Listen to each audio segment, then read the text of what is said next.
हरे कृष्ण। तो आज के इस कोट में श्रील प्रभुपाद कहते हैं कि कंपटीशन या स्पर्धा, किस बारे में स्पर्धा? तो कहते हैं भगवान के ऊपर प्रेम करने की स्पर्धा, भगवान की प्रेममयी सेवा करने के विषय में स्पर्धा। ये तो श्रीमती राधा रानी के पार्टी में भी होती है।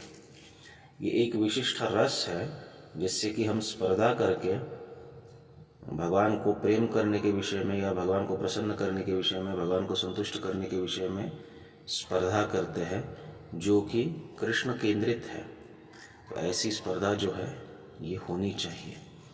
तो हम देखते हैं कभी कभी भक्तों के बीच भी स्पर्धा होती है और ये स्पर्धा आवश्यक भी होती है।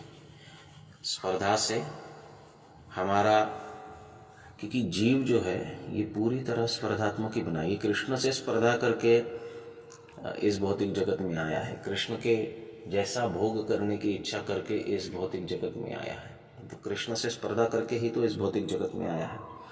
अब कृष्ण से स्पर्धा करके हम यहाँ आए हैं, तो यहाँ से छूटने का रास्ता क्या है कि कृष्ण की सेवा में स्पर्धा लगे। क्योंकि स्पर्धा करना ये हमारा कॉन्स्टिट्यूशनल पोजीशन बन गया है। यही तो माया का प्रभाव है कि हम सोचते हैं कि स्पर्धा करके ही हम आगे बढ़ेंगे।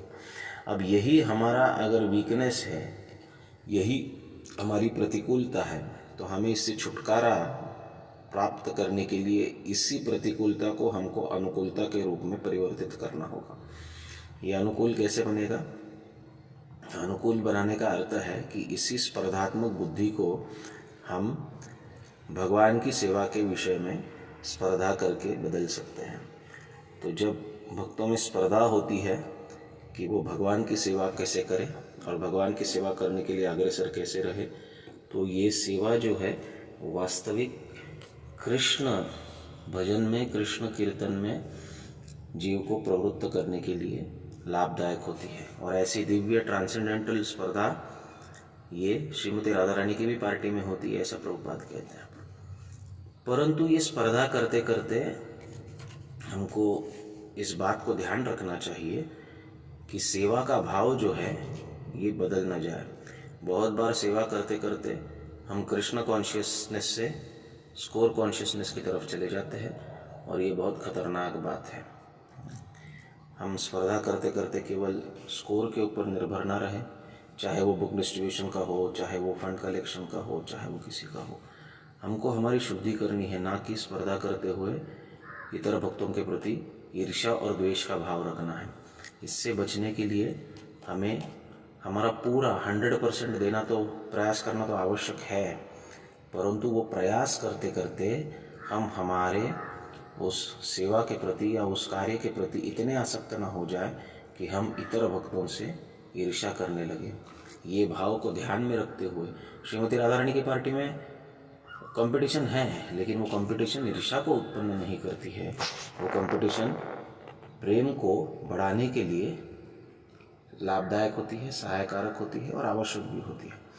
तो इस प्रकार से स्पर्धा तो करनी चाहिए, परंतु स्पर्धा करते करते हमारे जो भौतिक भाव है उसको हमें बचाए रखना चाहिए। अगर वो सामने आ गए तो वो स्पर्धा जो है वो दिव्यता को छोड़कर बहुत निम्न स्तर पकड़ लेती है और उसमें भक्तों के बीच द्वेष भी उत्पन्न होता है और भक्तों के प्रति हम अपराध भी कर बैठते हैं। तो इस प्रकार की सेवा हमको, स्पर्धा हमको नहीं करनी है, हमको दिव्य स्पर्धा करनी है। दिव्य स्पर्धा का अर्थ क्या है? प्रभुपाद एक जगह पर बताते हैं वैकुंठ एटीट्यूड। वैकुंठ एटीट्यूड का अर्थ क्या है? स्पर्धा ऐसी होनी चाहिए जिससे कि हम कुछ कार्य करके इतर भक्तों को प्रेरित करें कि वो हमसे अच्छा करें।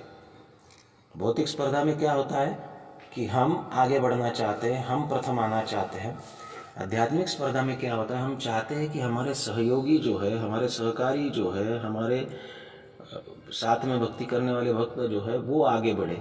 और वो आगे बढ़ने के लिए हमको क्या करना पड़ता है? हमको कुछ करना पड़ता है, हमको थोड़ा आगे जाना पड़ता है। अगर हम थोड़ा आगे जाएंगे तो वो हमको हमसे आगे जाने का प्रयास करेंगे और उनका यही प्रयास भगवान की अधिकतम सेवा में परिवर्तित होगा। तो ये प्रयास हम क्यों करते हैं? किसी भी प्रकार की स्पर्धा क्यों करते हैं भक्तों के बीच? ताकि इतर भक्तों को प्रेरणा मिले कि वो आगे बढ़े, और इतर भक्त आगे बढ़ना यही हमारी स्पर्धा का उद्देश्य है। ये उद्देश्य नहीं है कि हर बार मैं आगे जाऊँ और मैं हर कार्य करूँ। परंतु इतर भक्त आगे बढ़े और उनको प्रेरणा नहीं मिल रही है तो मैं कुछ करके उन्हें दिखाता हूँ, तब वो उस स्पर्धात्मक भाव से आगे बढ़ सकते हैं। तो इसलिए भक्तों के बीच स्पर्धा होती है और इस स्पर्धा को इसी प्रकार से ठीक ठीक समझ लेना चाहिए। गलत भाव से स्पर्धा करेंगे तो न हमारी प्रगति होगी और न समाज में और किसी की प्रगति होगी। श्रील प्रभुपाद की जय। गौर भक्त वृंद की जय।